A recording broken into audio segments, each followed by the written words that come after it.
Worthy by design.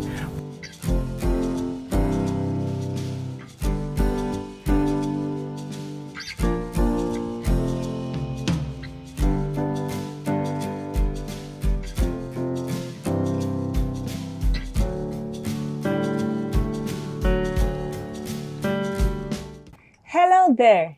It is such a delight that you joined us on today's edition of Worthy by Design, brought to you by Advanced Cable Network Nigeria, ACNNTV. On this show, we focus on the journey from girlhood to womanhood and everything in between. I'm Ibera Chims.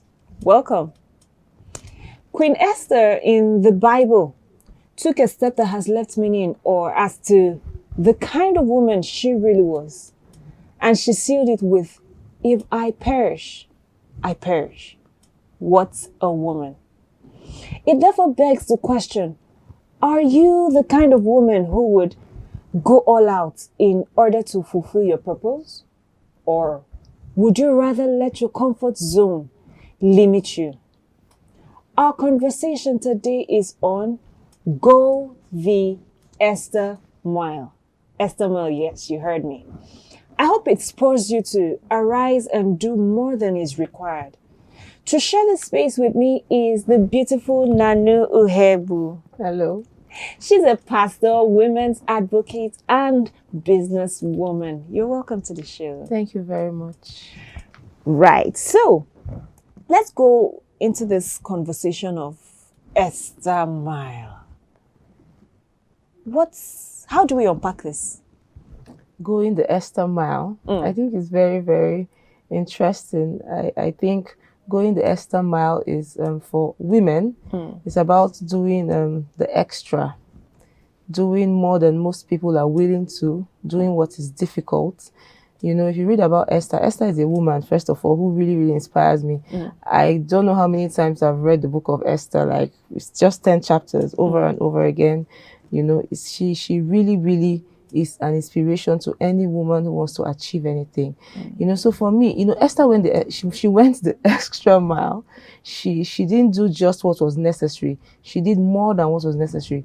She used everything at her disposal. She used supernatural, she used the spiritual, and even the natural. She didn't just go, "Oh, I'm fasting and praying," you know, and then I just appear anyhow. She used the woman power. She prayed.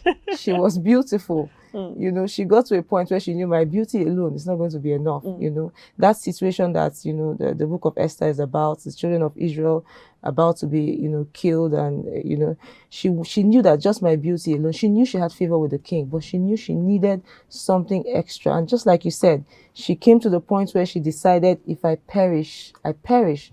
You know, so she prayed, she fasted, and when she came before the king, she adorned herself beautifully. I mean, she was all the gold and all the, you know, and she was smelling nice, and she came before the king, you know, so she used everything at her disposal. And that is what going the Esther mile is about. It's about dotting all the I's, crossing all the T's, making sure you have it in the spiritual, you're on point. In the natural, you're on point. You know, so that's what I think going the Esther mile is about. Okay, so doing the extra. So you must balance the spiritual and the physical. You shouldn't just be a tongue-speaking woman and scruffy, smelly. Exactly. Get it all up. I'm spiritual, I'm fasting, you know. She came out of a 3-day fast. She could have just come. You know how people behave sometimes when they are fasting. I'm fasting, so you just appear anyhow. The spiritual, the favor of God is going to cover me. You know, it doesn't work that way. It really doesn't. You know, so spiritual, natural, perfect balance. Spiritual, natural, perfect balance. Now, the question would be, why should every woman strive to go the extra mile? Well, you know, the world we're in, women are judged more harshly than men. Many times for a woman to achieve the same, you know, you have a colleague that is male, to attain the same level as him, you have to do extra. Unfortunately or fortunately, because I mean, it makes us women strive to be better, to achieve the same level, to even get promoted like your colleague in the office that is male. You know what, the standards for women are higher. So if a woman is mediocre, If a woman just leaves it to chance, you will not achieve much. You know, whatever sphere of society you find yourself, you're in politics. Politics is even another worse. story. It's more difficult. You're in career, you're trying to achieve something. If you don't do the extra, you will not achieve much. You will not achieve much. So, you know, as women, there's really no option. If you want to achieve, you want to get to some heights in your career, in your ministry, in your business, wherever, you must do the extra. That's the world we find ourselves in. Even girls are judged more than their, you know, children are playing. Something goes wrong, the girl gets beaten. But why is it so? You know, I'm wondering, why is it that, you know, women are judged more harshly? Why? You know, it's just, this thing is just, it starts from nurture.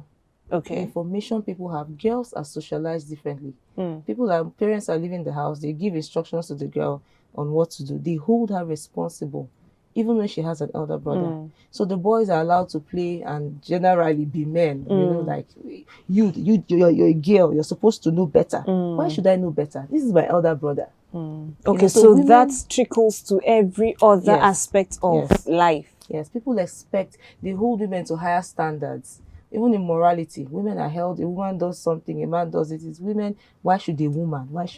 You know? So that's the world. We're doing a lot of things to change the narrative, but as it is now, that is the world that we live in. So we must use that to our advantage. We can't use it to our advantage. We're making the best of a situation that is not very, very palatable. So, you know, we make the best of it. And in my opinion, I'm not complaining. Right. I'm not complaining, you know. I mean, women have come a long way. There was a time where women were not allowed to study some courses in the university, and I'm born in this time. I'm not complaining. I'll use what I have to my advantage. Because you find out we actually stand out. Yes, when women rise, it's beautiful to see. Because we're not even a lot. We need more women to rise to the top because we're not a lot. So any woman that comes out and is doing things, she shines, she stands out. Because she's always doing the extra. Exactly. Yes. Right. Yes. So now somebody will be wondering, right? How can I harness my seemingly ordinary abilities to give me that extraordinary impact? Right? Okay. I'll say two things, and these are things that, I mean, have worked for me in my life, in the things I've been able to achieve. The first one is grace, the God factor. You know, I tell women that I'm mentoring, I have some women I mentor in career, no matter what you think you are or what you think you have been able to achieve, don't forget this part, the God part, the grace factor. Because that's the extra to the ordinary. When you add that, people don't see you coming. You know how women can be unassuming. You saw how Esther handled Haman in the Bible. He didn't even know she was an enemy. He didn't know. He was feeling like the chosen one. The king has told Esther invited only me and the king to come for dinner. Like the king, I'm now after the king is me. You know, I'm the chosen one. I'm the favorite. He didn't even know this woman was plotting for him. You know, she applied a lot of wisdom, and this was God-given. God-given wisdom. She didn't just go to the king and make her request immediately. See, the steps that she applied, the things that she did, those were the things that made the miracle so profound. So the God factor, that's the first thing I'll say. Now, the fact that we're trying to get the grace of God or the hand of God upon our lives does not also mean we should neglect the skilling up. No. When you started from grace. Women, we must skill up all the relevant, most current skills in any sector you find yourself. Women are smart. There's nothing you want to study you can't study. Our brains are not inferior to men's. There's no course of study you cannot embark on and come out in flying colors. So yes, there's a grace factor, but you must have all the skills when they come. You know, when you're prepared and an opportunity comes, and you even have the hand of God, they can scheme all they want. They can, people have something in their heads that tell them a woman shouldn't have this position. There's some managerial positions in some offices. They're like, why should a woman be here? True. But when you come and you have every skill, even more than your male counterparts, for example, and you now have the grace of God, they can't overlook you. But if you're doing only prayer, God, the hand of, and you don't have favor. The skills, so with the grace of God, add every necessary skill. That's what makes you extraordinary. And people look at you, they're like, oh, her work, perfect, excellent. The work she does here, we can't do without her. everything she does it excellently. We have no complaints.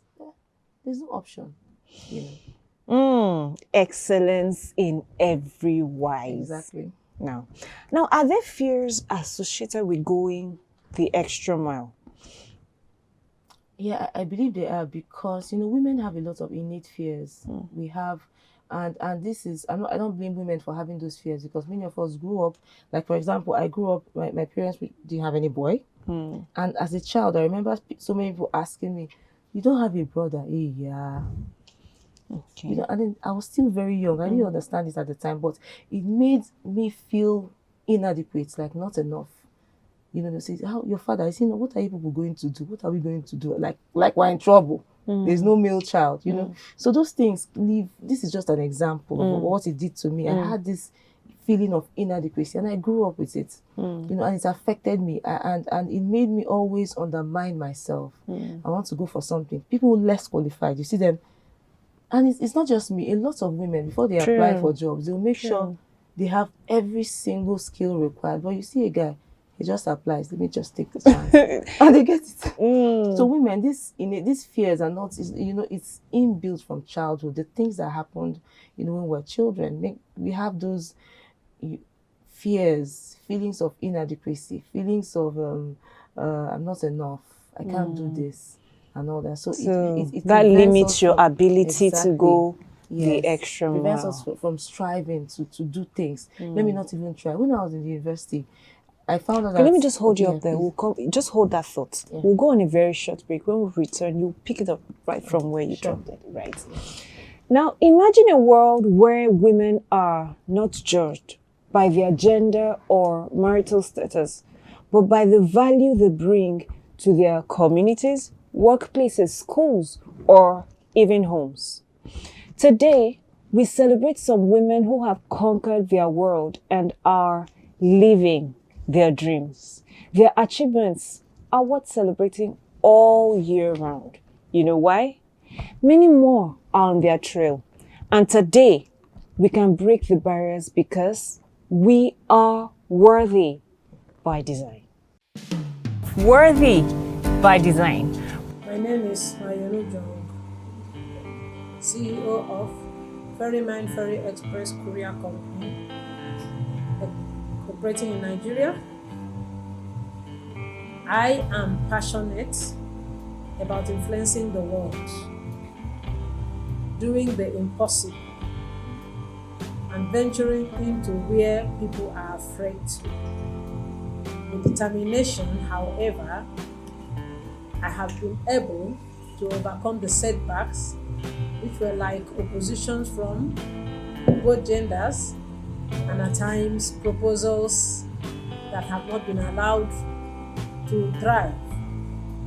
Today, I can boldly say that through determination and doggedness, that I came out at a time as the only successful candidate for a promotion interview that was organized for directors. And beyond that, as I stepped out of civil service, I ventured into a stormy area where people are afraid to get into the courier service. And I want to say, if I can break the barriers, you can do also. Good day. My name is Dr. Promise Ifongi. I'm the Medical Director of Luzon Vision Services Limited. I'm an optometrist by profession, means I'm an eye doctor. My passion has always been to help people, make people be at ease, help any little way that I can. And I found out that checking people's eyes, giving them the joy of sight, it's also helping them in a way, and that brings me joy every time my patients tell me they're seeing well, or when I see the smile on their faces when they use their glasses. Well, some setback I would say is opening a clinic is not something that is easy. The capital is so high, and then it's a male dominated profession, and I had to break through that bias and open my clinic, struggled and make sure it grew to where it is now. Oh, so presently we have two branches, and we're hopeful to expand in the future, at least to reach out to more people. And majorly our future plan is to open an NGO that caters for children and their sight, and ensuring that no child becomes blind. That's what we're working for. So if I can break the bias and live my dreams, you too can. Thank you. Worthy by design. Welcome back. We have been speaking with the delectable Nanu Uhebu on Go the Esther Mile. If you missed any part of that conversation, please make sure you listen to it. Now let's go back to the conversation we're having. Okay. Let's pick it up from there. Yeah, I was saying that when I was in the university, I found out that there were some positions like in the, what do they call it, students' union, Okay. that weren't open to women. Like, you couldn't get a president ticket. The vice president ticket was for women, but the president was, you couldn't just go there.